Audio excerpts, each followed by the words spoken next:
Nous sommes les rats, et nous sommes innombrables. Pendant des années, cette paroisse a été le siège de notre colonie, avec ses vitraux colorés et son clocher qui s'élève vers les cieux. Un endroit peu fréquenté, ce qui rendait notre vie facile. Les bancs ne se remplissaient qu'au son des cloches, et quand les croyants arrivaient, nous n'avions qu'à nous cacher dans les murs pour observer, pour écouter, à travers les failles du mortier, des fissures. Nous épions, tendions nos oreilles pour entendre celui qu'on appelait le Père. Sa voix retentissait comme le tonnerre, son doigt poignardait ses fidèles alors que ses mots tombaient sur leur tête comme la foudre. Dieu, Jésus, péché, enfer. Après la tempête, la paroisse se vidait, un à un, à l'exception d'une poignée d'hommes et de femmes qui demeuraient pour demander conseil. Mon père, mon père! S'esquissait sur son visage un énorme sourire alors qu'il ramenait ses brebis égarées sur le droit chemin. Merci, mon père, vous êtes juste et bon. Que Dieu vous bénisse, vous bénisse. Mais de temps à autre, rarement, presque jamais, parfois, tard la nuit, le père rapportait des hommes et des femmes vêtus de lambeaux. Sa voix était douce, chaleureuse, mielleuse, débordante de compassion. Mensonge. Car après, il les amenait au sous-sol, à l'abattoir. Les yeux du père devenaient froids. Des marteaux, des couteaux, des aiguilles. Il s'en donnait à cœur joie pour les faire souffrir et les enterrait ensuite derrière la paroisse.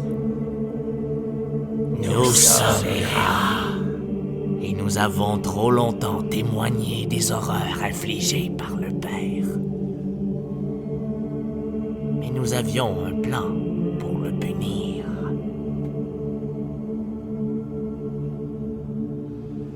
La chance se présenta à nous un jour, alors qu'il était seul, qu'il croyait être seul, et qu'il se préparait pour le prochain rassemblement.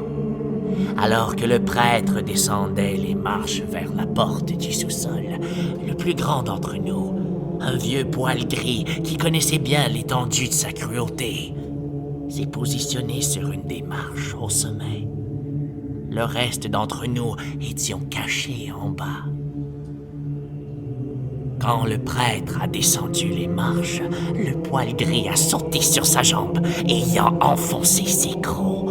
Un hurlement s'est échappé de sa gorge. De la douleur, de la surprise, la perte de l'équilibre, et a chuté jusqu'au bas des escaliers. Mais le poil gris, écrasé sur la contre-marche, couinant ses adieux.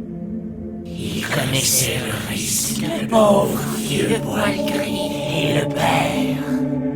Il gisait sur le sol, gémissant, une piteuse masse de chair humaine, à mort. À ce moment, toute la colonie s'est manifestée, surgissant du cœur des ombres, à mort.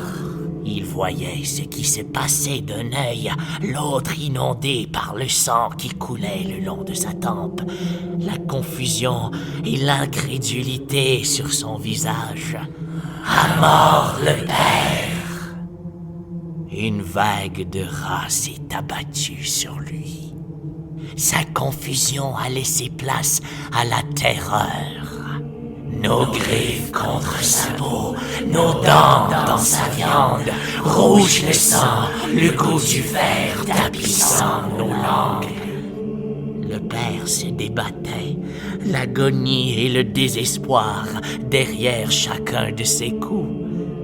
Plusieurs ont été projetés contre les murs, d'autres écrasés au sol. Mais il était seul, et nous sommes innombrables. Seigneur, ayez pitié, hurlait-il. Mais le Seigneur n'était pas là. Seulement les rats.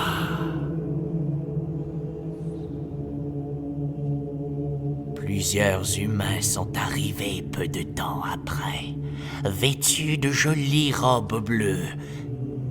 Ils ont examiné le corps du prêtre.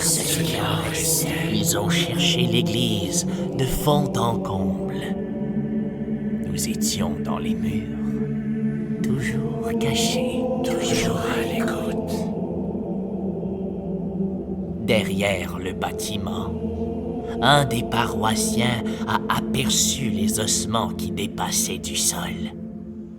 C'était il y a longtemps, fort longtemps. Aucun humain n'est venu depuis. Tout est paisible maintenant.